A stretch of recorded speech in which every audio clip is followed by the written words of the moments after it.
All right, welcome back to Terrible at Fishing. Today we're going to talk about think memory. We're going to talk about memory. So we'll be right back and we'll talk about that.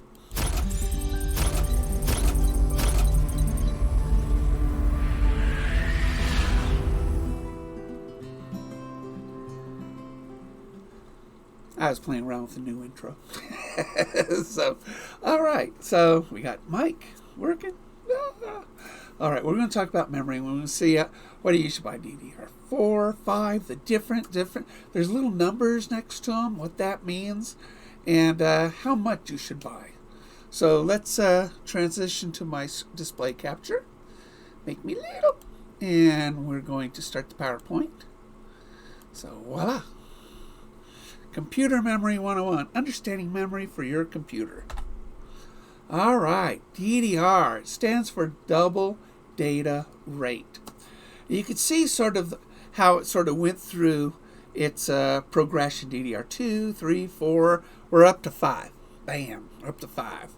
So what ends up happening is that it increased in speed and transfer rates. So look at how it's gone from DDR2 to DDR3, went up 133% to another 71%, 163%. This is just faster and faster and faster.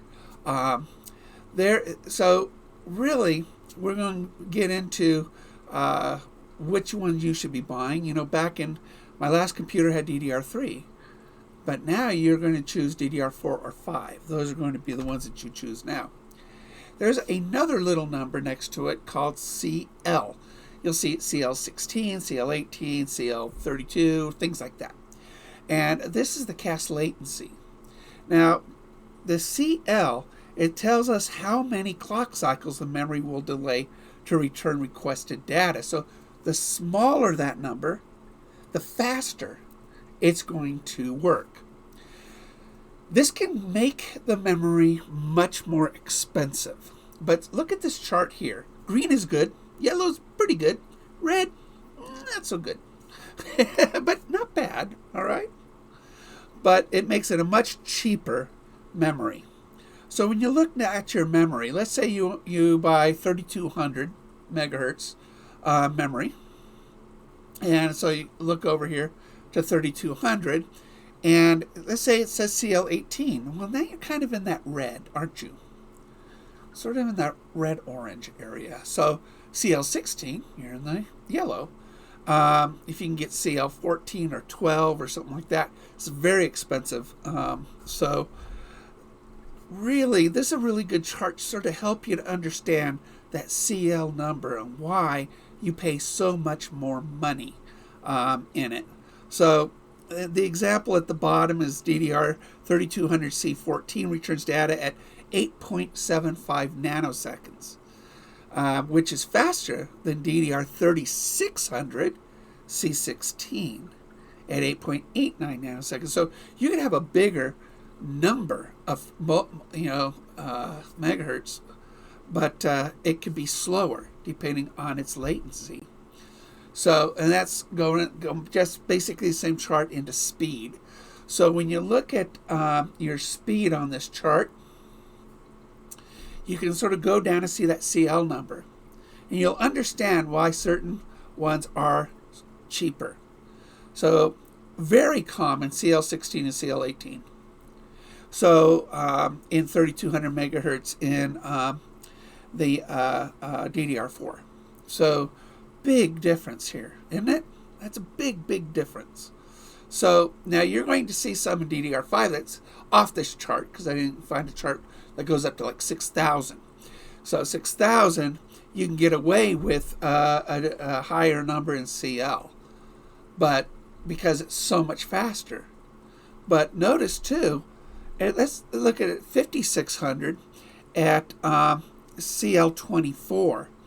But if I got a 3200 at CL13, it's just about the same speed. It's actually just about the same speed. And, you know, it's 2400 megahertz difference in speed just because of this latency. So I want you to look at that. And it's a number that most people ignore. They just look at the price, they look at the speed, but they don't look at the latency. All right, speed. Does it make a difference? Well, DDR4 is 3200 megahertz. It's common and will do you just perfectly. In fact, if you look at the latency, and unless you choose the same latency in a higher megahertz, you will probably not notice that. Well, you may hurt yourself. A 4000 megahertz will not be that noticeable to most people in DDR4. I mean, it's there. But really, unless you're in a specific application, you're really not going to notice a big difference. Now, DDR5, 5600 and 6000 megahertz is real common. And to be honest, because of the high clock rate on it, the CL is going to be much higher because it can be with that higher clock rate. But again, that transfer, that able to process, sometimes is a break even. You'd be surprised. Look at it next time when you're online and look at the DDR4, DDR5. Look at the CL number next to it. You'll be surprised. I think you would. Also tells you a whole lot about the price. So which DDR is right? So when you buy a CPU or a motherboard, it's going to tell you what DDR you need. So in this case, this Ryzen 7 requires, it accepts DDR4, 3200.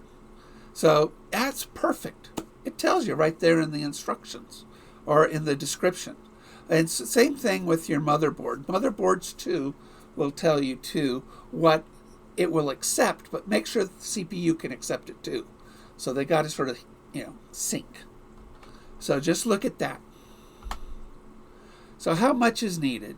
Well, if you're just using it for house bookkeeping, you're running an APU, an all-in-one processing unit, 8 gigabytes will be just fine. It really will. Gaming. Most people tell you 16 gigabytes is fine. You don't need more than 16 gigabytes, but you're going to find out for another $10 or $20 more, you can get 32 gigabytes, and you probably will spend it anyway. So, and better safe than sorry, especially we don't know exactly what's happening with some of these games that are now requiring at least 8 gigabytes of VRAM or 10. So it's just, you really just don't know what's happening in the future. So going 32 is actually pretty safe for gaming and for content creating. Content creating requires more memory. So we actually go with 32 gigabytes, and we want to make sure we have 2 empty slots on our motherboard so we can put another 32 on there. So you're going to buy memory in pairs. So you're going to buy them in pairs. You can't buy them, don't buy them separately. So they come 2 in a box typically. So, and you're going to put those matched pairs, very important, onto your motherboard in the appropriate slots. And there's always going to be a gap. Unless you got a 2-slot memory board, if you've got a 4-slot, there's going to be a gap in between them of an empty slot. It's just the way the computer board works, the way it's wired. So your CPU and your motherboard will dictate the DDR that you can use. In another video, we're going to discuss how to get the most from your memory when you set up your BIOS. So BIOS settings is something else that we're going to talk about in a later video. But it's very, very, very simple. It really is. Again, memory is a very simple thing. They just plug right in and they work. All right. There's always a sale, so purchase your memory in pairs. So there's always going to be some on sale. Remember, the memory does not sit next to each other on your motherboard unless it's a 2-slot motherboard. There's going to be an empty slot in between them in order for it to work well. 32 gigabytes is as much as anyone needs, unless you are into a special needs area. And RGB lighting is only fluff. So don't get all carried away how pretty it looks. We want to make sure that your memory's clocked high and its latency is acceptable so you can get the most from your memory. So that's memory. I know. You probably didn't know some of that. I don't know. Maybe you knew it. I don't know. But that's why I make these videos. So let's make me big. Look, I'm sort of, my shirt. It's not really green, it's turquoise. But I guess it's got enough green in it. So I want to thank you guys I want to thank you for popping in. Please hit like and subscribe. Share these videos. Let's get more subscribers. I know it's a new channel. It's only been on for a couple weeks. But we were up to 25 last time I looked. And I'm very happy with that. Let's just keep it going. Let's keep it going. I'm trying to make it very informative. And if you ever have any suggestions, please hit the email below. It's terribleatfishing2019@gmail.com. And yes, my other channel is Terrible at Fishing. It's very well liked and well subscribed to. But when I started talking tech, those guys are fishermen. Most of them. They don't want to hear tech. So I started this one. So I want to thank you guys, and we will see you guys in my next video, which is going to be on CPU coolers, which is really, really cool.